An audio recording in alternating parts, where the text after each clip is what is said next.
महिलाएं और बच्चे किन शब्दों में एक माँ कह सकती है इस कलयुग में इतना आदर और सत्कार लायन क्लब जैसी प्रतिष्ठित मानी हुई संस्था करेगी। क्या कह सकते हैं कि ऐसे भी दिन आए जब माँ की प्रतिष्ठा को, उसकी शक्ति को जानने का इस कलयुग में प्रयत्न हुआ है। वास्तविक में जो अनादिकाल से इस भारतवर्ष में पूजी हुई माँ की शक्ति थी, उसको काफी भुला दिया गया था। कारण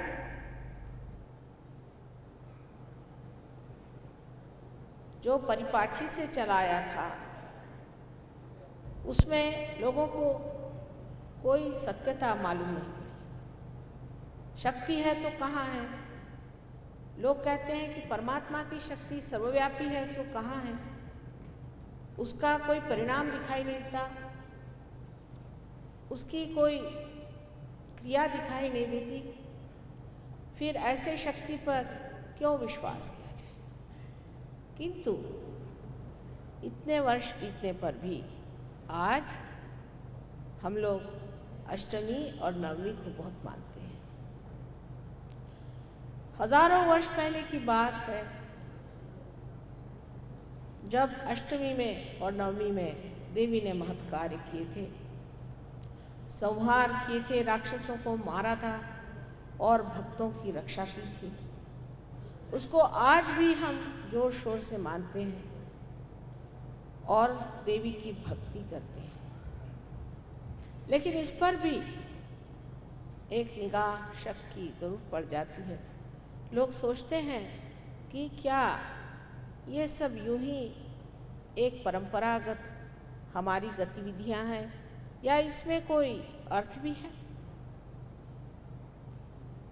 आज सहयोग में हम सिद्ध कर सकते हैं कि शक्ति चराचर में समाई हुई जो है वो परमात्मा का प्रेम है, और उसको जानने के लिए मनुष्य की चेतना में, ह्यूमन अवेयरनेस में नहीं हो सकता। उसके लिए एक ऊंची, इससे गहन, इससे सूक्ष्म ऐसी एक चेतना को अपनाना पड़ता है। और यही हम लोग पाते हैं कि मनुष्य इसे स्वीकार नहीं करना चाहता। वो चाहता है कि अभी उनके सामने साक्षात करा दें कि परमात्मा कहाँ है, अभी उनके सामने साक्षात करा दें कि परमेश्वर की शक्ति कहाँ है।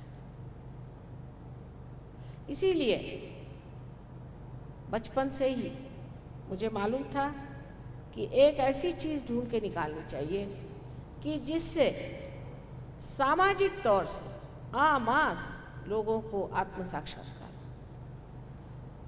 जब ये बिजली निकली थी तो एक आदमी ने इसको ढूंढ कर निकाला, पर जब तक ये समाज के उपयोग में नहीं आई इसको कोई मानने को तैयार नहीं था।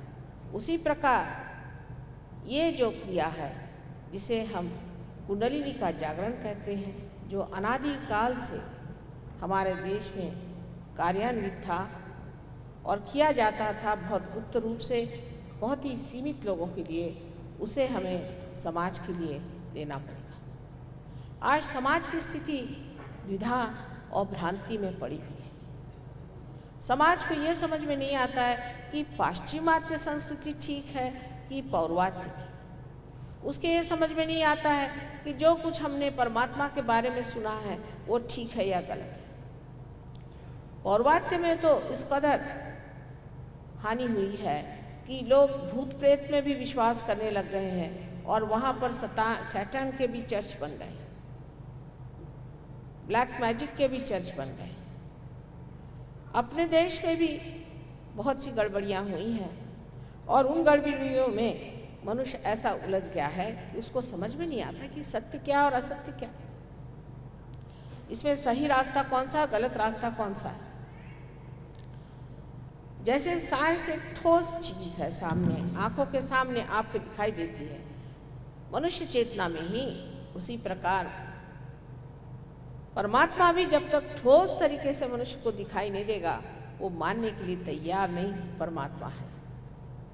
आज का जो युवक वर्ग है उसमें खास करके बहुत ज़्यादा एक परेशानी हो गई है, क्योंकि समझ में नहीं आता कि ये परंपरागत बातें इनको मानना चाहिए या इन सबको छोड़ करके परमात्मा नहीं है ऐसा ही विश्वास कर लेना चाहिए। इसका उदाहरण मैं आपको बताऊं कि अल्जीरिया में वहाँ के जो फंडामेंटलिस्ट थे, जो कि बुनियादी तौर पे अपने को मुसलमान कहते थे और जो मुसलमानों की जो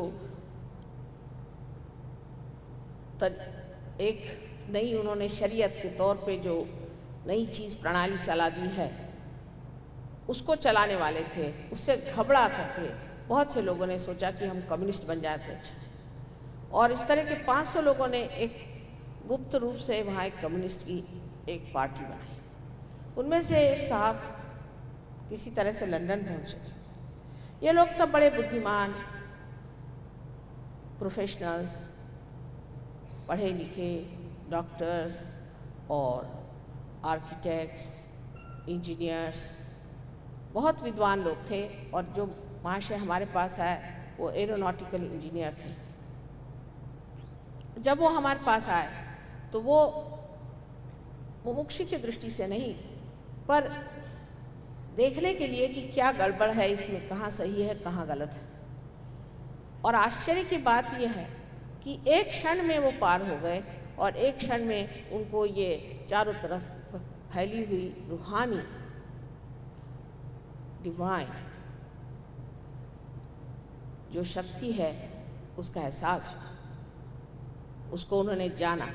उनकी उंगलियों पर ठंडी ठंडी सी हवा आने लगी, जैसे कि आदि शंकराचार्य ने कहा है सलीलम सलीलम। उसके बाद थोड़े दिन वहाँ रह करके सहयोग सीख करके वापस गए और उन्होंने बताया कि कम्युनिज्म की ज़रूरत नहीं, कैपिटलिज्म की ज़रूरत नहीं, किसी इज़म की ज़रूरत नहीं है, परमात्मा है। और उन्होंने सिद्ध कर दिया। और आपको आश्चर्य होगा कि 500 के 500 लोग सहयोगी हो गए। इतना ही नहीं, प्लेन से लंदन मुझे मिलने आए। लेकिन इसमें एक बात बहुत निश्चित है जो मैंने हमेशा देखी है कि मनुष्य के अंदर में शुद्ध बुद्धि होनी चाहिए। ये बहुत कम पाई जाती है। सिर्फ शुद्ध बुद्धि होनी चाहिए। हो सकता है इसको आप पूर्व पुण्य संचय कहिए, चाहे जो भी कहिए, पर शुद्ध बुद्धि होना बहुत ज़रूरी चीज़ है। अब जैसे आपके सामने जो व्यक्ति आज बोले हैं, ये सभी बहुत शुद्ध बुद्धि से पूरित लोग हैं। शुद्ध बुद्धि का अर्थ ये है कि एक साइंटिस्ट की जैसी दृष्टि होती है उस तरह से होनी चाहिए कि उसका मस्तिष्क खुला रहता है, ओपन माइंडेडनेस होनी चाहिए। उसके सामने अगर कोई धारणा रखी जाए, कोई हाइपोथेसिस रखी जाए, तो वो ये नहीं कहता कि नहीं हो सकता। ऐसा जो कहता है वो साइंटिस्ट नहीं, वो फिर कहता है चाणाक्ष बुद्धि से कि अच्छा आप ऐसा कहते हैं तो देखा जाए, अगर सिद्ध हो जाए तो वो फिर कायदा हो जाता है। इसी प्रकार सहयोग के और जिनकी दृष्टि रही वो बहुत जल्दी हठात सहज में ही एकदम पार।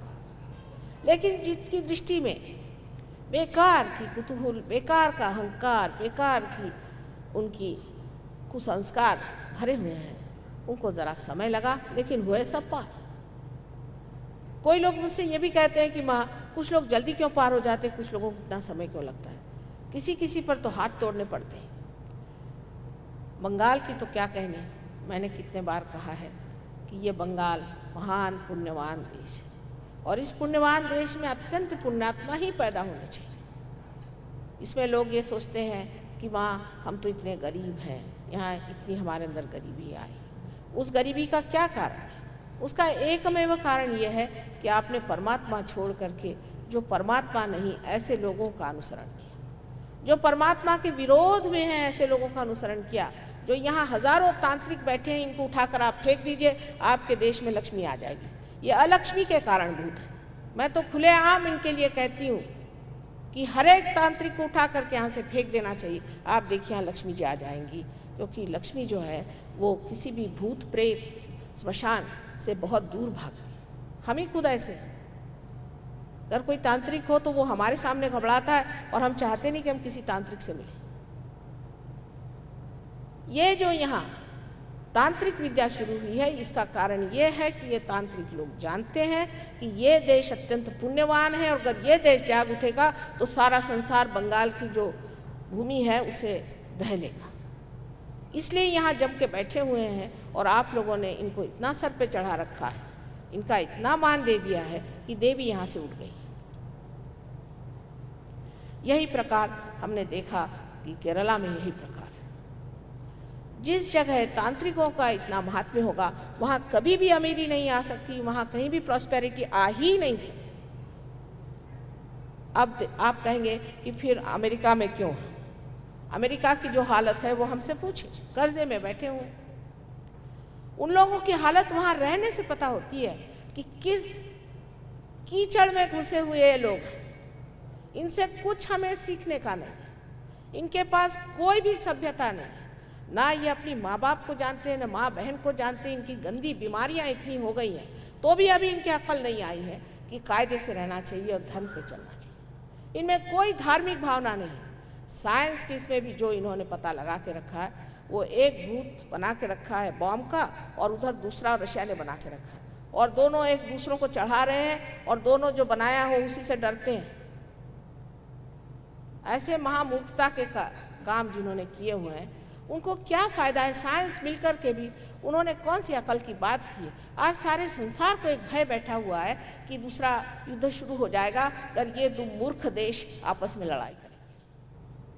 ये महामूर्ख लोग हैं जिन्होंने इस तरह की बातें बना करके और राक्षस अपने हाथ से तैयार किए। आज तक राक्षस मनुष्य ने तैयार नहीं किए थे, ये इन्होंने तैयार करके ऊपर चढ़ा करके बिठाए हुए अपने खोपड़ी पर, और उसी से चाहते हैं कि सारे संसार को हम दंदना के रखें। लेकिन आप लोग इस मूर्खता को क्यों नहीं देख पाते? यही आश्चर्य की बात है। इन लोगों का जीवन देखिए तो इतना दुखद है, इतने तकलीफ में है, इतने परेशानी में है कि आश्चर्य होता है कि हम लोग इस गरीबी से डरते हैं। ये गरीबी तो हमारे ऊपर एक तरह का आशीर्वाद ही है, समझ लीजिए कि इनके जैसे हम रईस नहीं हुए। इन लोगों के तौर तरीके देखने पर आपको पता होगा कि ये मनुष्यता से एकदम गिर चुके, एकदम जानवर जैसी इनकी जिंदगी है, और जानवर जैसे रहते हैं। इनके साथ रह रहकर आज पता नहीं कैसे हमारे पति वहाँ चले गए, इसलिए मुझे भी 12 साल इनसे रहना पड़ा। जब ये लोग सहयोग में आते हैं तो मेरे हाथ टूट जाते हैं इनको पार करने के, हाथ टूट जाते हैं। 4 साल तक 7 इन अंग्रेज़ों को ऊपर मैंने अपने हाथ तोड़े, और तब जाकर बड़ी मुश्किल से 60 डगमगाते हुए खड़े हो गए। आज देखती हूँ कि लायन क्लब के सारे लोग पार हो गए, आप लोग अब एक क्षण में पार हो जाएंगे। ये भी इस वंग भूमि का ही आशीर्वाद समझे। इस योग भूमि में वंग भूमि को हम हृदय चक्र मानते हैं, और इस हृदय चक्र पे जगदम्बा का स्थान है। जगदम्बा का स्थान ये होते हुए आप लोगों को ऐसे गलत राक्षसों के पास जाना, अपने माँ के विरोध में खड़े हैं। जब तक आप इसको छोड़ेंगे नहीं तब तक माँ भी आपको मदद नहीं कर सकती। पर सहयोग में आप जान जाइएगा कि मैं क्या कह रही हूँ, उससे पहले आप नहीं जान सकते, कारण अभी तक आप उस एकमेव एब्सोल्यूट तत्व पे नहीं पहुँचे। वो तत्व ये है कि आप आत्मा हैं। जिस वक्त आप आत्मा हो जाते हैं, जिस वक्त आपकी आत्मा जागृत हो जाती है, आप जानते हैं एब्सोल्यूट को, एब्सोल्यूट ट्रूथ, जो कि एकमेव सत्य है। उसमें दो बातें नहीं होती। आप कैसे बता सकते हैं कि कौन सा आदमी अच्छा है और कौन सा आदमी बुरा है, कौन सा आदमी ठग है और कौन सा आदमी साधु है? इसके अनेक लक्षण बताए गए हैं, लेकिन कौन पढ़ता है इसे कोई पढ़ता नहीं है। पढ़ते लोग वही चीज़ें हैं जो उनकी जो कमज़ोरियाँ हैं उसको बलवती दे, उसको बढ़ाए, उनके और कमज़ोर कर दे, उनको ऐसी चीज़ों में डाल दे जिससे उनकी बुरी आदतें और भी प्रज्वलित हो जाए। इससे कल्याण होने वाला नहीं, इससे हित होने वाला नहीं, इससे हमारी भलाई होने वाली नहीं। और कल हमारे बच्चे भी उसी रास्ते पे चले जाएंगे जिस रास्ते में आज अमेरिका के और देशों के बच्चे जा रहे हैं। आपको मालूम है कि ड्रग की बीमारी इतनी बढ़ गई है, खासकर इंग्लैंड में, कि वो लोग मिलिट्री को लाना चाहते हैं कि किसी से ड्रग रोका जाए। श्री कृष्ण ने कहा है कि हमारी मनुष्य चेतना, मानव चेतना नीचे की ओर बढ़ती, इसकी जड़ें सर में हैं, और हमारी जब चेतना नीचे की ओर दौड़ती है तब हम अधोगति पर उतरते हैं। ऊर्ध्वगति को प्राप्त हुए बगैर, अपने को ऊर्ध्वगति की ओर ले जाए बगैर, अगर हम चाहें कि हम उत्थान पालें या हमारा पुनरुत्थान हो जाए, हमारा रिजरेक्शन हो जाए, तो हो ही नहीं सकता। ये हमारी जो उत्क्रांति है, एवोल्यूशन है, उसकी अब चरम सीमा आ गई। मनुष्य को इस चरम सीमा को प्राप्त करना ही चाहिए, नहीं तो वो सार्थ नहीं हुआ, उसका जीवन सफल नहीं, वो अधूरा ही रह गया है, उसका अधूरापन है। इस वजह से वो आज इस तरह से भ्रांति में रह रहा है। इसको हटाना चाहिए, और वो हटाना बहुत सहज और सरल है। अब आप कहिएगा कि माँ, ये तो आप कह रही हैं कितना सहज है, इतना सरल है, सो ऐसे कैसे हो सकता है? ये तो बताते हैं कि आपको इतने उपवास करने चाहिए, आपको सर के बल इतने दिन खड़ा होना चाहिए, और उसके बाद आपको बाल मुड़ाने चाहिए, और फिर पानी में आपको इतने दिन खड़े होना चाहिए, सब तरह के आतप उठाइए, तब कहीं जा कर के आप पार हो सकते। सो तो बात नहीं। अब आप ये सोचिए कि एक पिता अत्यंत प्रेममय है, जो सिर्फ प्रेम से भरा हुआ है, वो कभी चाहेगा कि अपना बच्चा इतना परेशान है? जो माँ अपने बच्चों को प्यार करती है, वो चाहेगी कि बच्चों को इतनी तकलीफ हो? क्या वो चाहेगी कि उसका बच्चा भूखा रहे, उसके लिए उपवास करे? यह सब भ्रांति की कल्पनाएं आपके अंदर भरी हुई हैं कि आप इस तरह से अपने शरीर को दुख दो, उस तरह से अपने शरीर को दुख दो, उससे परमात्मा मिल जाएगा। अगर यही बात थी तो मेरे ख्याल से जिन देशों में बहुत पीड़ित लोग हैं, जैसे आप जानते हैं कि कुछ कुछ देश ऐसे हैं कि जहाँ लोगों की बिल्कुल हड्डियाँ निकल आई, उनको खाने को नहीं मिला, उनको अभी परमात्मा मिल जाने चाहिए। लेकिन ये तो परमात्मा की बात है, जो कि सर्वशक्तिमान तो है ही, लेकिन प्रेम के सागर हैं। जो प्रेम के सागर आपके पिता हैं, और अगर उन्होंने ये सृष्टि बनाई हुई है, तो क्या वो चाहेंगे कि आप इस तरह से तड़पें और तकलीफ उठाएं उनको मिलने के लिए? उल्टे ये करने से वो नाराज़ी हो जाएंगे। इसका मतलब यह है कि उनके आशीर्वाद को आप पहचानते नहीं। कितनी सस्य श्यामलाम भूमि है, कितने सुंदर जगह आप रह रहे हैं। यहाँ पर सुबह रोज़ चिड़िया बोलती है, यहाँ पर बच्चे कैसे खिलखिलाकर हंसते हैं। ऐसे इस वातावरण को आपने कभी भी सोचा कि क्या परमात्मा का आशीर्वाद है? सहयोग में हमें मंत्र बताते हैं, count your blessings one by one. ये सोचिए परमात्मा ने हमें क्या क्या दिया, क्या क्या हमें परमात्मा से मिल गया। तब परमात्मा खुश होते हैं, सोचते हैं ठीक है, हमारे बच्चे ने हमारा सब कुछ स्वीकारा है, उसको और भी देना चाहिए। लेकिन इस तरह की परिपाटियाँ यहाँ चल पड़ी, जिससे कि मनुष्य गलत रास्ते पे चल पड़ा है। और अगर आप उपवास ही करना चाहता है और उसी की बड़ी इच्छा तीव्र है आपको, तो परमात्मा का कहता अच्छा भूखे मरिए, ठीक है, आपको तो यही इच्छा है ना कि हफ्ते में कम से कम 5 दिन उपवास करना। कहते क्यों ना हर साल भर ही कर लीजिए। ये समझने की बात है कि जो परमात्मा आपको इतना प्यार करते हैं और जो प्यार का सागर है, वो ऐसी बात आपके लिए कैसे सोच भी सकते हैं और कैसे इस बात को वो मान्यता दे सकते हैं। दूसरी बात हमारे अंदर ये है कि अब साइंस के पीछे हम पड़ गए। ठीक है, साइंस का बड़ा उपयोग है, अगर साइंस नहीं होता तो मैं ऐसे भाषण नहीं दे पाती। साइंस के कारण फोटोग्राफी आ गई है, उस फोटोग्राफी से बहुत सी बातें जो हम नहीं बताना चाहते वो सामने दृष्टिगोचर होती हैं। बहुत सारी लाइट्स वगैरह से लोग जानते हैं कि हम क्या हैं और सहयोग क्या है। बहुत सारी साइंस की बातें ऐसी, अगर हम टेलीविज़न पे खड़े हो जाएं, एक बार हांगकांग में टेलीविज़न पे हम खड़े हुए थे तो जितने लोगों ने हमारा टेलीविज़न देखा और हमारे और हाथ किया, सब पार हो गए। साइंस के फायदे हैं, पर तब जब ये किसी भी ऐसे कार्य में लगाया जाए जहाँ पर ये कंस्ट्रक्टिव, जहाँ ये बांधे, जहाँ लोगों में ये फायदा पहुँचा, न कि उन चीज़ों के लिए जो कि हत्या करें, जो कि नाश करें, जो भयंकर विनाश और पूर्णतः संहार करें। क्योंकि ये चीज़ें मनुष्य की बनाई हुई हैं। मनुष्य की बनाई हुई जितनी भी चीज़ें हैं वो उसके मनस से आती हैं, उसके माइंड से आती हैं, और वो जब बढ़ने लग जाती है, जैसे श्री कृष्ण ने कहा, तो वो एक तरफ बढ़ती है, जिसे कहते हैं लीनियर, एक तरफ बढ़ती है। जब एक हद तक पहुंचती है तो उसमें की संहार शक्तियाँ, उसकी नष्ट शक्तियाँ जो हैं या दुष्ट शक्तियाँ जो हैं वो प्रबल होकर के उसे नीचे गिरा देती है और फिर उनकी तरफ लौट आती है। लोग कहते थे कैपिटलिज्म बहुत अच्छा है, करके देख लिया, बड़ी अच्छी, कहते हैं डेमोक्रेसी बड़ी अच्छी थी तो डेमोक्रेसी हो गई। कोई कहते हैं कि कम्युनिज्म बहुत अच्छा है, हम तो दोनों जगह हो आए 3-4 बार, चाइना में और रशिया में, बड़ा बुरा हाल है। सो है क्या बात, जो भी मनुष्य सोचता है अंत में जाकर उसी और क्यों दौड़ाता है, उसको क्यों वो फिर से नष्ट कर देता है? वजह यह है कि अभी तक उसकी चेतना जो है वो परमात्मा की नहीं, अभी वो परमात्मा के साम्राज्य में नहीं है। अपनी तरफ से कोशिश करता है, जब वो अपनी तरफ से कोशिश करता है तो ऐसी जगह जाके पहुंच जाता है, वहाँ से उसको मुड़ना ही पड़ता है। फिर वही चीज़ जो है दुष्ट प्रवृत्ति बन करके उसे सताती है। इसके लिए आवश्यक है, अत्यंत आवश्यक है कि हम लोग इस चीज़ को समझें कि जो भी चीज़ आज तक हमने जानी है ये सब परमात्मा की कृपा से।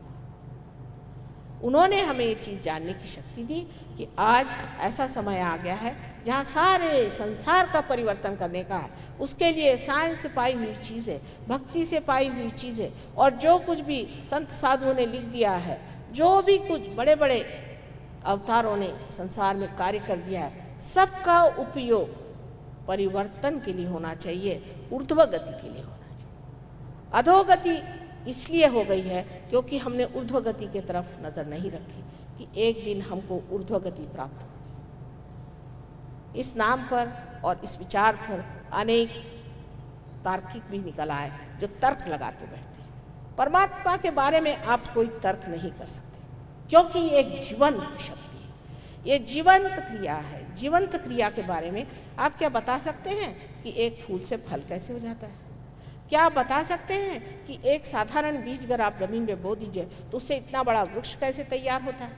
ये जीवंत शक्तियाँ हैं, आप मरी हुई शक्ति से कार्य कर सकते हैं। जैसे एक पेड़ मर गया तो उससे आपने एक टेबल बना दिया, स्टेज बना दिया, पत्थर ले आए मरे हुए उनको लगा दिया, और आप सोचते हैं हाँ हमने कितना बड़ा काम कर दिया। उससे सिवाय अहंकार के मनुष्य के अंदर कुछ नहीं आ सकता। वो सोचता है मैंने कितना काम कर दिया, 2 पत्थर जोड़ दिए, इतना बड़ा महल खड़ा कर दिया। इतना ही नहीं कि मनुष्य के अंदर उसे अहंकार आता है और उसको जड़ता की आदत लग जाती है। जैसे जो लोग कुर्सी पे बैठने लगते नीचे नहीं बैठ सकते, जिनको मोटर की आदत होती पैदल नहीं चल सकते, जिनको अच्छे घर में रहने की आदत होती है वो सर्वसाधारण जंगल में नहीं रह सकते। सारी जड़ता हमारे ऊपर में हावी रहती है। इस जड़ता को हटाना इतना मुश्किल नहीं है, पर जो मस्तिष्क से जोड़ी हुई जड़ता है जिसे हम अहंकार कहते हैं, और जो हमारे कुसंस्कारों से जुड़ी हुई जकड़न है, जैसे कि बहुत सी बातें इतनी गलत हम लोगों को बताई गई हैं कि उसको हमने मान लिया। एक उदाहरण के तौर पे बात बता, हमारे एक बड़े भारी सहयोगी थे, उनका नाम था अग्निहोत्री राजवाड़े। उनके यहाँ बड़े भारी अग्निहोत्र होते थे, लेकिन बाद में वो सहयोगी हो गए।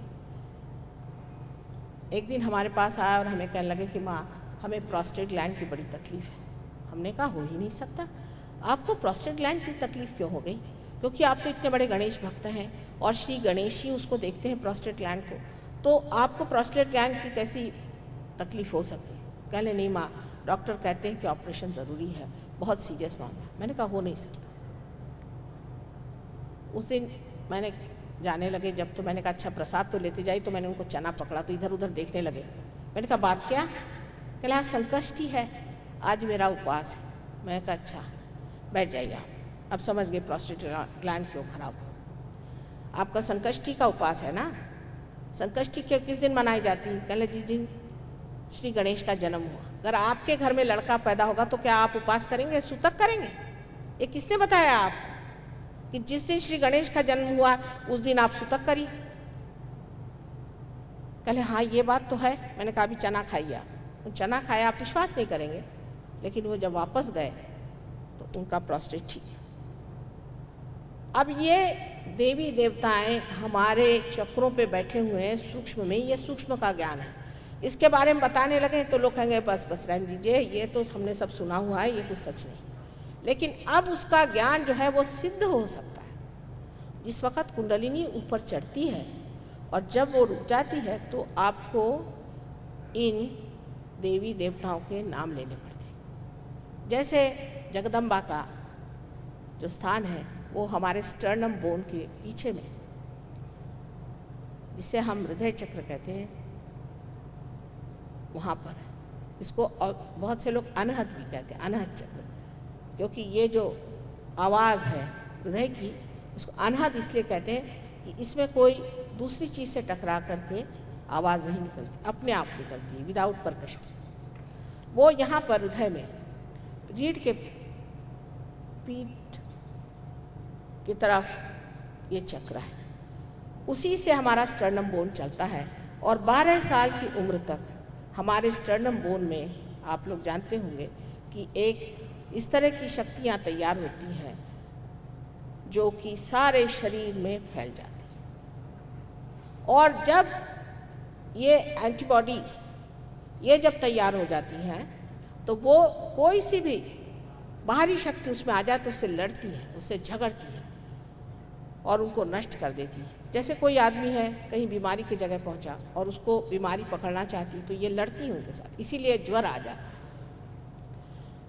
ये श्री जगदम्बा की शक्ति है। जब ये शक्ति क्षीण हो जाती है तो अनेक तरह की बीमारियां हो जाती है। जैसे औरतों को जो स्तन का कैंसर हो जाता है, ब्रेस्ट कैंसर हो जाता है, वो भी इसी से हो जाता है। ये जो चक्र है बहुत महत्वपूर्ण है जगदम्बा का। इस चक्र को जब हानि होती है तो ऐसा मनुष्य भय से कंपित हो जाता है, बहुत डरपोक हो जाता है, विशेषकर स्त्रियों में, जबकि उनका मातृत्व गड़बड़ हो जाता है। जैसे कि एक पति है, वो बच्चलन है, दूसरी औरतों की तरफ उसकी नज़र है, यह औरत मनी मन उससे संशयित हो जाती है और उसके अंदर एक अरक्षिता आ जाती है। उस अरक्षिता के कारण, उस इनसिक्योरिटी के कारण ये चक्र खराब जाता है और उसके कारण उसे ब्रेस्ट कैंसर हो सकता है।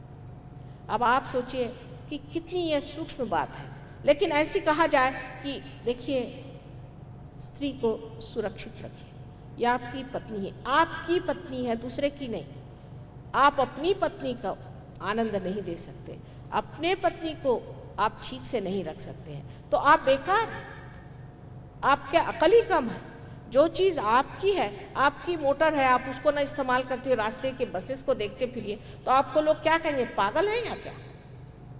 इसी प्रकार की बहुत सारी बातें मनुष्य मूर्खता की करते रहता है और उस मूर्खता के कारण अनेक रोग हो जाते हैं। अगर ये चक्र ठीक हो जाए स्त्री का तो उसका ब्रेस्ट कैंसर ठीक हो सकता है। जो इलाज होता है वो मूलतः सहज में होता है, इस तरह से नहीं कि बाह्य से कोई दवा दारू वगैरह नहीं दी जाती। जैसे कि एक पेड़ है, उस पेड़ में कुछ खराबी आ गई, अब उसके अगर समझ लीजिए पत्ते झड़ रहे हैं तो उस पत्तों में अगर आप दवा दीजिए तो कोई फ़ायदा नहीं होने, आपको जड़ में उतरना चाहिए और जड़ में ही उसकी दवा देनी चाहिए। जब जड़ में दवा दीजिएगा तभी तो ना वो सब जगह पहुँचेगी और सबको मिल सकती है, लेकिन उसके लिए आपको सूक्ष्म होना चाहिए और वो सूक्ष्म होना ही पार होना है। वही उसको कहते हैं आत्मबोध, सेल्फ रियलाइजेशन, जो कि बाइबल में बैप्टिज्म बताया गया है। ये सब ढोंग है, क्योंकि अगर बाइबल का बैप्टिज्म लीजिए तो कोई भी आदमी उठा सर पे हाथ रख दिया आप पार हो गए।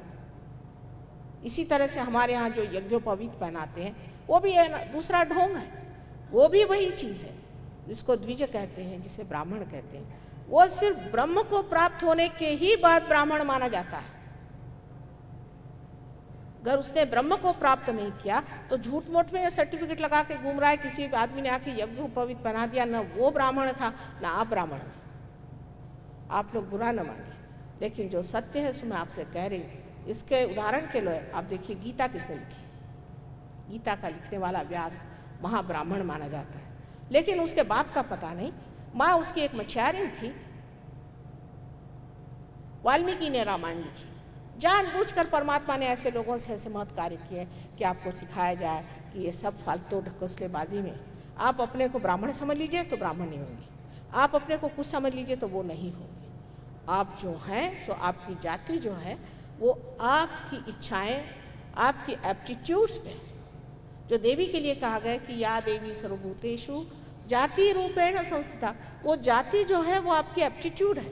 क्या आप परमात्मा को खोजने वाले हैं? अगर आप परमात्मा और सत्य को खोजने वाले हैं और शुद्ध हृदय से खोजने वाले हैं तो आप ब्राह्मण तत्व को पा सकते हैं। जिसने ब्रह्म को जाना सो ही ब्राह्मण, उसको द्विज कहा जाता है क्योंकि उसका दूसरा जन्म होता है। और एक चिड़िया को भी कहा जाता है कि वो द्विज है क्योंकि उसका भी एक अंडा होता है, फिर पक्षी होता है। इसी प्रकार हम लोग अंड स्वरूप हैं। अभी तक हमारा जो दिमाग है, मस्तिष्क है, वो हमारे अहम भाव में छिपा हुआ है। इसको जब तक खोला नहीं जाएगा तब तक हमारा दूसरा जन्म नहीं हो सकता, और जब तक हमारा दूसरा जन्म नहीं होता है तब तक हमारे पास कोई भी तरह की सुरक्षितता नहीं है और न ही हम किसी उड़ान में आ सकते हैं। हमारे पंख फैलाने के लिए भी चाहिए कि इस हमारी अंड दशा को तोड़ देना। इसको तोड़ने के लिए आप अगर प्रयत्न करेंगे तो नहीं हो सकता। कोई कहेगा कि मैं अपनी ईगो से लड़ता हूँ, कोई कहेगा मैं अपने सुपर ईगो से लड़ता हूँ। आप लड़ नहीं सकते क्योंकि ये आपकी छाया है। आप अपनी छाया से कैसे लड़िएगा? छाया से लड़ने का एक ही तरीका है कि आप बराबर प्रकाश के नीचे खड़े हो जाइए तो कोई भी छाया नहीं आ सकता, पर आप स्वयं प्रकाशी हो जाइए, फिर प्रकाश की कोई तो छाया नहीं है, वो तो सबकी छाया हटाने वाला है। इसी प्रकार आप सबको ये आत्म साक्षात्कार प्राप्त होना चाहिए। वंगभूमि में अनेक महान महान लोग हो गए, इनके बारे में पढ़ा है, इनकी किताबें पढ़ी हैं और अत्यंत आदर युक्त हृदय से मैं कहती हूँ कि इस भूमि में बहुत कार्य हो सकता है, किंतु थोड़ी सी नम्रतापूर्वक इस बात को समझने की कोशिश करें कि एक नए दायरे में हम जा रहे हैं, एक नई बातचीत हम कर रहे हैं। ये अत्यंत सूक्ष्म विश्व की बात है। लायन क्लब को देख करके बड़ी खुशी हुई कि कितना कार्य लायन क्लब कर रही है, लेकिन अगर इनके अंदर ये चीज़ जागृत हो जाए तो इनका खर्चा ही कम हो जाएगा। सहयोग में कोई खर्चा ही नहीं है, हम लोग तो एक पैसा भी नहीं लेते, कोई खर्चा ही नहीं है, क्योंकि आपने हाथ उठाया और इस तरह से कुंडलिनी उठा दी, हो गया आदमी पार, उसकी बीमारियां ठीक। उसको सिर्फ थोड़ा सा सहयोग सीखना चाहिए, हर तरह की उसकी बीमारियां ठीक हो जाती, उसका मस्तिष्क ठीक हो जाता है, पागल लोग ठीक हो जाते हैं।